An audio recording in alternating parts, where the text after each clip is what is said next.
What's up, Blazioneers and Blazonettes? Now, before I get started sharing my thoughts on this show, I'm just gonna say, if you have not watched it yet, if you've not watched any of the other Marvel shows, like some people are saying that like I or at least a friend of mine said he heard that you don't have to watch the other Marvel shows like Daredevil and Jessica Jones to watch this one.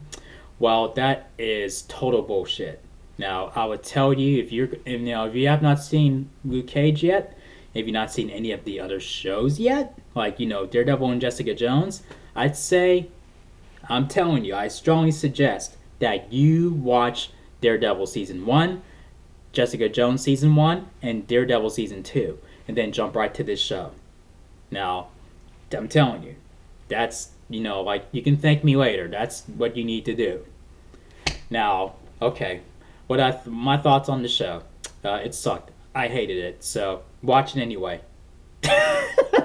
Come on, get the hell out of here. I mean, like, I really enjoyed the show. I mean, I really did. And man, I don't even know where to begin. Um, each episode got better and better and better and better, and it got more intense. I didn't think, I wasn't sure if it was gonna have enough intensity. I knew I was gonna enjoy personally whether the intensity was really high or not, but man, it is massive. And like they even say the N word in this show too. I was wondering if they were gonna do that. I didn't like in the first episode. I was almost convinced that they weren't gonna do it, and then like I think close to 20 minutes in or a little bit over, and that's when you hear the N word for the very first time in the show at all, and I'm like, I'm like, mind blown. They say the N word in the Marvel series. Oh my gosh! But it fits, Luke's story. Like where he's at. Just like Jessica Jones, it fits. Like her story fits that her show differently, and Daredevil fits. His show is fitted. More grounded differently, and each show has its own vibe. And I gotta say, I thought long and hard about it, but I'll get to that later. But I'll say that it, uh, man, I'm trying to gather my thoughts here. Um, it does stay true to like mostly true to his origin, to Luke Cage's origin. For those of you who have read his comics and whatnot, but there are minor differences that were made here and there. But it does stay true to how he got his powers and so on and so forth, and who was in his backstory. So I'm just gonna leave it like that. But man, and like before this started streaming, and I heard reviews, and I'm saying, and I heard that the villain is definitely a worthy adversary, and I was like, I'm not trying to be little, like Cottonmouth, but I don't see him being that much of a worthy adversary for Luke Cage. I mean, like, I don't think. I mean, um, and then after watching the whole thing, I was like, okay, this villain is legit. He scares me just as much as Wilson Fisk, if not more. If you've been watched Luke Cage, you know what I'm talking about. uh, I'm so serious. I'm like, wow, he is a worthy adversary for Luke Cage. I mean, like, I kid you not. I mean, even the look on his face. I mean, he is just like pure evil. I mean, like, I'm backing up from the screen, like, okay, bro. and and also like it does have themes of like like if what's going on in today's world with with violence with the police and the Black Lives Matter movement. It has like some moments in the show. It's not a Black Lives Matter show at all. It's not. That's not what the show is about. But it does like it does it does show its awareness of that, and it's in today's world, and it doesn't feel forced. Like what they do with that. It fits the story perfectly, and I gotta say, in each episode, they almost in every episode they have a musical guest, and the showrunners already confirmed that, like they're gonna see musical guests in the show. It felt like New York Undercover, like how they have a musical guest in each episode of that show.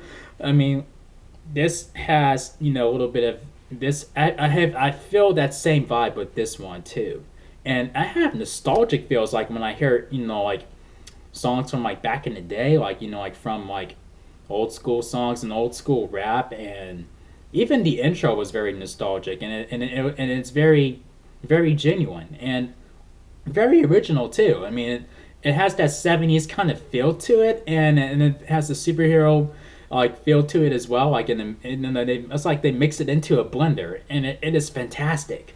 It is the best intro out of all three intros of Marvel, like Daredevil, Jessica Jones, and Luke Cage. Yeah, Luke Cage is on top. I love Jessica Jones's intro, her theme as well. It's really great. It fits her. Daredevil's fits him. I needed time to warm up to his, but it really does fit his. Fit the character in the end. But this, I thought they were gonna pick some kind of like rap music kind of tone for Luke Cage, but no, what they've chosen, I am happy with. And Misty Knight.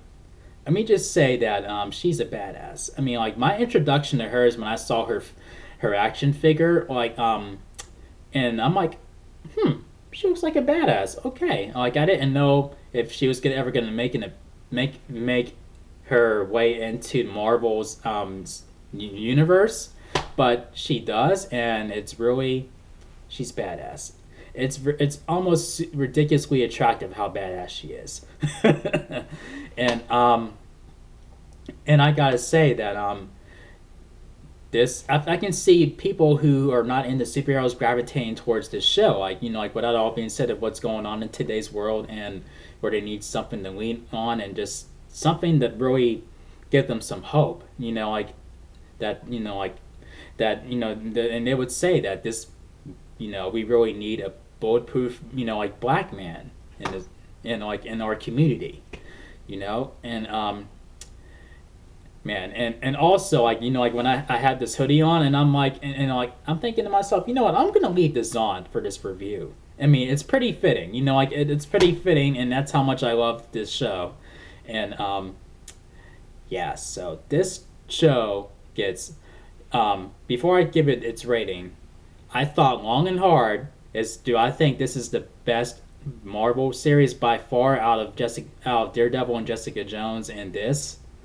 I thought long and hard. It was not easy. I was backed up into a corner. I love all of these shows. They're all great. They're all juggernauts. It was really hard for me to, put that together. Like, do I love this show more than the other shows? Do I? And after watching the whole thing, I'd say hell yes. Hell yes. This is the best Marvel series by far. And I know, Iron Fist is probably going to be pretty awesome too, but I can't see Iron Fist topping this. The only show I can see topping this right now is The Defenders. But with that all being said, this gets 5 chair spins out of 5. 1, 2, 3, 4, and 5, baby. And the IMDb page gave it a really positive rating. Like, Daredevil and Jessica Jones have they're in the 8.0 range, in the late 8.0 range, and Luke Cage is in the 9.0 range, in the middle, I think. Yo. Yeah, sweet Christmas, definitely. And man, and it's just and then you think to yourself, what can he put up against this bulletproof, unbreakable, strong, character? Like I said, his adversary is a worthy adversary. That's all I'm gonna say. I don't want to mess it up for you guys. You gotta watch it for yourselves. And oh man, I think Marvel has done it again, and it seems like I think Luke Cage is paving the way for for the black community to gravitate towards, for black characters. I mean, like Black Panther did that too in Captain America: Civil War, but I think Black Panther will expand that pavement. You know, like when his own movie comes out. But I think in the meantime, Luke Cage will be doing his thing and just leaving an impact on everybody. And that's what I love about Marvel. I mean, like, I'm not knocking DC. I love DC as well, but Marvel has a hell of a lot more characters that you can gravitate towards. And I mean, like, DC has them too, but they're kind of limited. I mean, like, but Marvel has like a whole universe of all, you know, like where you can take you to different places, and it connects to the, you know, to reality in many different ways. You know, like with whether you're black or white or Asian or, you know, you name it. But I strongly suggest you get on that, watch Luke Cage, watch Daredevil season 1, Jessica Jones season 1, and Daredevil season 2 first before you get to this show. Now, man, it's definitely worth it. But and the song that they chose when Luke is going through the hallway and just throwing people around and just kicking their asses. They didn't pick Old Dirty Bastard, but the song they chose, that was fitting too. I'm cool with that. I'm not mad at that at all. So watch the show already, damn it. Now, if you guys enjoyed my review, make sure you thumb up the video. Make sure you click subscribe if you're new to the channel, and feel free to tell me how much you liked Luke Cage. Is it the best Marvel series or whatever? If you've seen it, I want to hear your thoughts. Thank you all for watching, as always, and I will see you guys in the next video. Peace out, y'all.